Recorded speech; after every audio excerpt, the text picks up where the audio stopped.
समझ? कौन कुसंगति पाई नसाई, कौन ऐसा व्यक्ति है जो कुसंगति पाकर के बिगड़ नहीं जाता? कौन ऐसा व्यक्ति है जो सत्संग पाकर के सठ सुधरे, सत्संगति पाई? और कौन कुसंगत पाई नसाई? हाँ? तो सत्संग से आदमी सुधरता है और कुसंग से आदमी बिगड़ जाता है। तो नारद जी के मन में आया कि जरा हम उस स्थान का प्रभाव देख ले। मैं गए साहब, इतना प्रभाव था। कहीं कहीं स्थान का ऐसा प्रभाव होता है कि वहां बैठ जाओ ना, समाधि अपने आप लग जाती है, अपने आप लग जाती है। हमारी चर्चा डॉक्टर साहब से एक बार हो रही थी मास्टर में, ये भी माने समाधि, इनकी भी समाधि बड़ी तगड़ी लगती है। जो तात्मा हो जाता है ना, तो इनको होशवास नहीं लगता है। तो बताइए महाराज जी, एक जगह मैं गई थी तो मुझे ऑटोमेटिक समाधि लग गई। तो मैंने कहा कोई ना कोई महापुरुष वहां साधना किया होगा, उस स्थान का प्रभाव होगा जो आपकी समाधि को तुरंत वहां पर लगा दिया। जो जल्दी लगाने से नहीं समाधि नहीं लगती। तो देवर्षि नारद जी पहुंचे ना, उस स्थान पर बैठे तो सहज विमल मन लागी समाधि। सहज विमल मन, वो समाधि कहाँ लगी? तन में नहीं, क्योंकि समाधि तो मन से स्टार्टिंग होगी ना, तभी वो तन को स्थिर करेगा। जब तक मन पर कंट्रोलिंग नहीं होगा तब तक ये तन समाधि में जाने वाला नहीं है साहब। लग गई समाधि, समाधि लग गई। हाँ, अब आप जरा सा देखिए, जब भगवान शंकर जी ने 87,000 वर्ष की समाधि लगाया था, तब देवराज इंद्र को बुरा नहीं लगा था कि लगा था? ना, नहीं लगा था। हाँ जी, लेकिन नारद जी समाधि लगाए थे, क्यों बुरा लग गया? नारद जी की समाधि तो थोड़े टाइम के लिए थी, और भगवान शंकर की समाधि तो लंबी थी। तो देवराय इंद्र को एक व्यक्ति की समाधि में बुरा लगा और एक व्यक्ति की समाधि में बुरा नहीं लगा। क्यों? इसलिए क्योंकि देवराय इंद्र जानते थे कि भगवान शंकर बड़े दयालु हैं, बड़े उदार हैं, बड़े भोले भाले हैं। इनकी समाधि से मुझे कोई खतरा होने वाला नहीं। ये खतरनाक देवता नहीं है, ये देव नहीं है, ये तो महादेव है, महादेव है साहब। हाँ, और जिस समय भगवान शंकर ने समाधि लगाया साहब, सती जी कहीं गई थी क्या?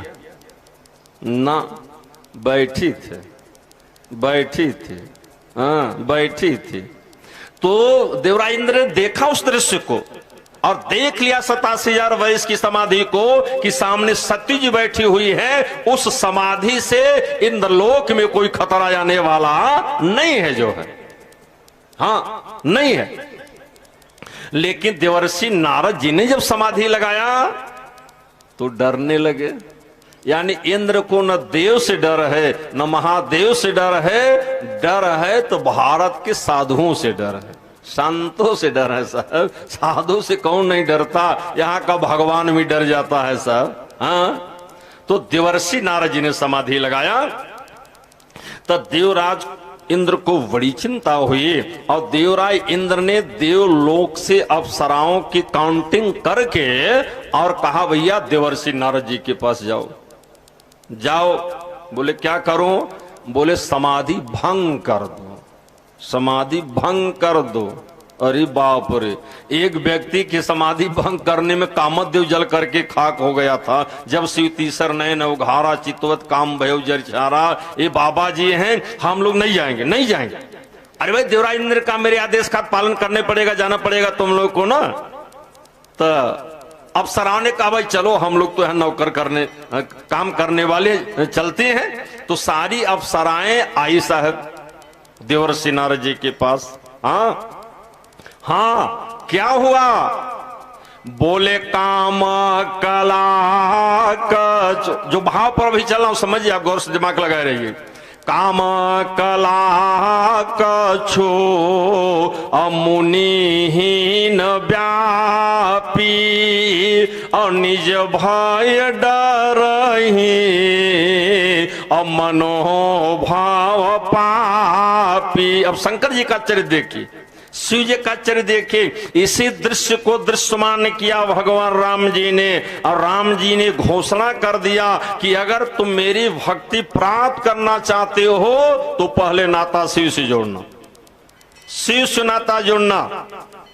लोगों ने पूछा ठाकुर क्यों? बोले इसलिए कि मैंने देख लिया कि जिस स्थान पर भगवान शंकर समाधि लगाने के बाद हट गए थे वह स्थान शिव का था, और उसी शिव के स्थान पर देवर्षि नारद जी समाधि लगाने के लिए आए।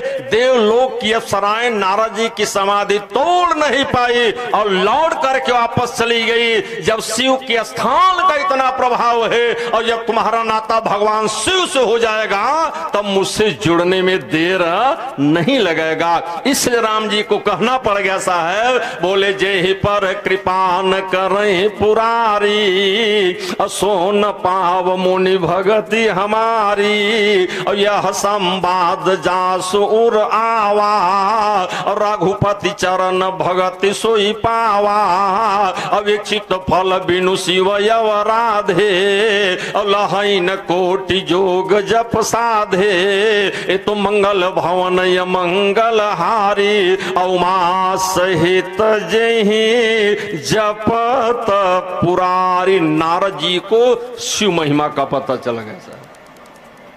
हाँ, अनादि देवता है भगवान शिव। देखे आप स्थान का प्रभाव। एक और चमत्कार जरा देखिए, काशी में जो मरता है ना उसको मुक्ति मिलती है। हाँ जी, भगवान शंकर ने सोचा पापी जाकर नाम सुमिरी ही, अति पार भव सागर तरही। पापी भगवान के नाम का स्मरण करने से भवसागर पार हो जाता है, लेकिन उससे मुक्ति नहीं मिलती है, क्योंकि भवसागर पार जाना अलग विषय है और मुक्ति पाना, भवसागर को पार कर गए तो उस पार से फिर आपको वापस आने पड़ेगा ना। कितना दिन टिकोगे जो है, बोलिए। भगवान शंकर ने कहा देखो भाई, मेरी नगरी में वैसे जो मेरे ऊपर माला फूल अच्छा चावल चढ़ाता उसको तो मैं देता ही हूं, इसमें कोई संदेह नहीं। कितने उदार देवता हैं। भगवान शंकर का कथन है कि अगर खुदा न खास्ता तुम काशी में आए मर गए, कबीर दास जी ने कहा जब कबीरा काशी मरे तो रामई कौन नहीं हो रहा। भगवान शंकर त्रिशूल लगा के ठेल दिए, मगर में चले गए, मरो जाओ वहीं जो। समझे नहीं? मगर में गया, इतनी गंदगी वहां पर है। संत कबीर नगर वहां हमारी कथा हुई है जो है, तो वहां स्थिति आप देख नहीं सकते, क्योंकि भगवान शंकर की नगरी को चैलेंज देना ये साधारण काम नहीं है साहब। हाँ, तो भगवान शिव ने कहा भाई काशी में जो भी मरता है उसको भगवान शंकर मुक्ति दे दे। तो मरने के बाद जीते जी नहीं, मर गए लाश लेके पहुंचे, मुक्ति दे देंगे। मैंने पूछा कैसे देंगे? ऐसा देवता कोई आपको मिलेगा? सरल देवता? देव नहीं तो महादेव है साहब ना। मरने के बाद जब काशी में पहुंचेंगे ना, जब चीता पर लाश रखी जाएगी आपकी ना, तो भगवान शंकर स्मशान घाटे में तो रहते हैं, तो आग लगने के पहले भगवान शंकर कान में घुस जाते हैं। हाँ, कान के पास बैठते हैं और बैठ करके मुर्दा के कान में राम राम राम कर देते हैं। बोलिए। अरे भाई कोई आदमी मर जाता है तो उसके मुंह में गंगा जल तुलसी और गीता रखते हो कि नहीं? जो है हमारे परंपरा है ना कि वो मरे कम से कम गंगा जल पिला दो मुक्ति मिल जाएगी, तुलसी दल डाल दो मुक्ति मिल जाएगी। लेकिन भगवान शंकर बोले काशी में अगर तुम पहुंच गए ना, और सब पहुंच भी नहीं पाते साहब, काशी में नहीं पहुंच पाते जो। हाँ, तो पार्वती ने पूछा भोले बाबा आप मुक्ति किस चीज से देते हैं, कैसे देते हैं? भगवान शंकर बोले मेरे पास एक दो अक्षर का नाम है, उसी नाम को कान में डाल देता, और जब कान में डाल दिया ना मुक्ति मिल जाती है। हाँ, लिखा है रामायण में, बोले महामंत्र इसी के द्वारा जेहि जपत महेशो तकासी मुक्ति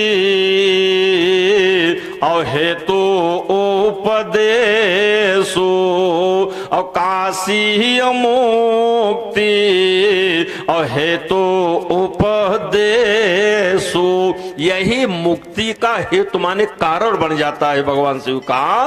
वह भगवान का जो नाम है साहब, ये मुक्ति का कारण बन जाता है। और याद रखना आप लोग सौभाग्यशाली हैं जो भारत में पैदा हुए। मैं नहीं बोल रहा हूं, देवता लोग बोल रहे हैं। गायंती देवा किल गीत कानी और धन्यास्तुते भारत भूमि भाग्य। हाँ, वो व्यक्ति धन्य है जो भारत में पैदा हुआ है।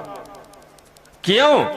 इसलिए भस्य रस्य तस्य यश सह भारत, यानी जहां पैदा होने के बाद तीन चीज से आप नहीं बच सकते।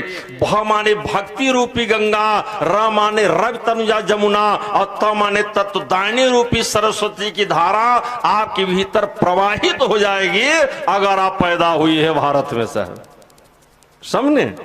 सौभाग्यशाली वह व्यक्ति है जो भारत में पैदा हुआ है। हाँ, उससे भी सौभाग्यशाली व्यक्ति वह है जो सही सलामत पैदा हुआ है।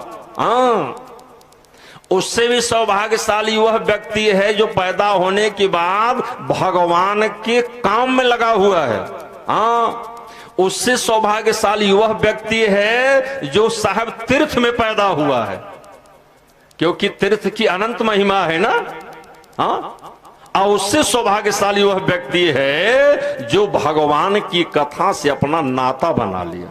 एक दृष्टांत मुझे याद आ गया। एक बार यूनान का एक व्यक्ति भारत में घूमने के लिए आया।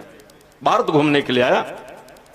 कितने लोग तो अपने लाइफ में जिला नहीं घूम पाते भारत की, तो मैं बात क्या करूं। जो गुना जिला है ना, जितने गांव उतने नहीं घूम पाएंगे। भारत घूमना तो बहुत कल्पना के परे है, समझे।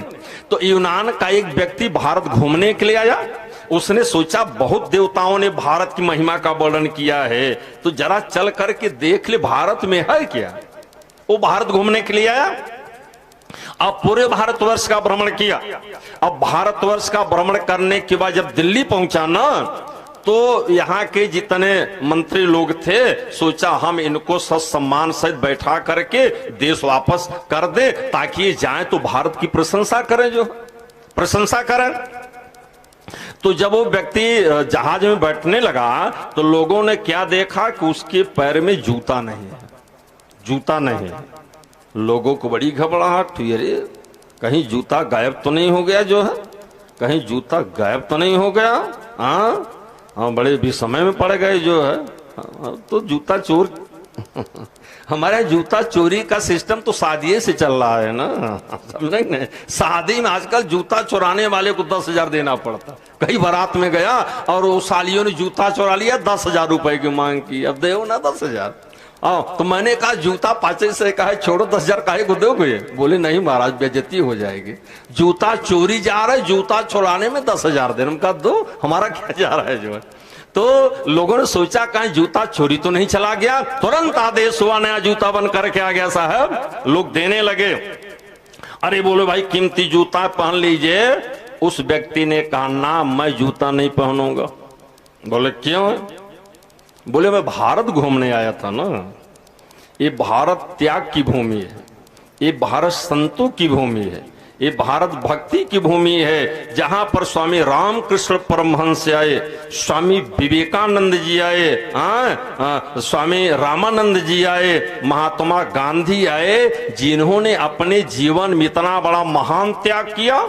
और मैं भारत में आने के बाद गाय के बछड़े के चमड़े के बने हुए जूते का अगर मैंने त्याग नहीं किया तो भारत आने का कोई मतलब नहीं है। ये भारत त्याग की भूमि है। भारत में पैदा होकर के जिसने त्याग नहीं किया उसको भारत में पैदा होने का अधिकार नहीं। और जब यूनान वापस गया, अपने थीसियस में उसने लिखा, लोगों ने पूछा अरे भाई तुम गए थे भारत में, क्या तुमको दिखाई पड़ा? उसने कहा पागल हो, जो मुझे दिखाई पड़ा वो तुझे नहीं दिखाई पड़ा। हाँ, वो जानता था कि भगवान शंकर तो इस जमीन की मट्टी को मस्तक में लगा रहे हैं ना, क्योंकि ये भारत तब की भूमि है। तो उसने अपने थीसिस में लिखा, हिंदी अनुवाद है उसका, बोले चंदन है उस देश की माटी, तपो भूमि हर ग्राम है, और हर नारी देवी की प्रतिमा, बच्चा बच्चा राम है। हर नारी देवी की प्रतिमा, बच्चा बच्चा। पहले लोग नाम रखते थे, रमेश रखते थे, राजेश रखते थे, राजा रखते थे, राघव रखते थे, हर नाम में राम लगे होते थे साहब। बोले ऐसी पावन भूमि है भारत की, वो मट्टी नहीं है, वो तो चंदन है। अब यहाँ के मट्टी का ही चंदन बनता है जो संत महात्मा पुरुष अपने मस्तक में लगा रहे हैं सर।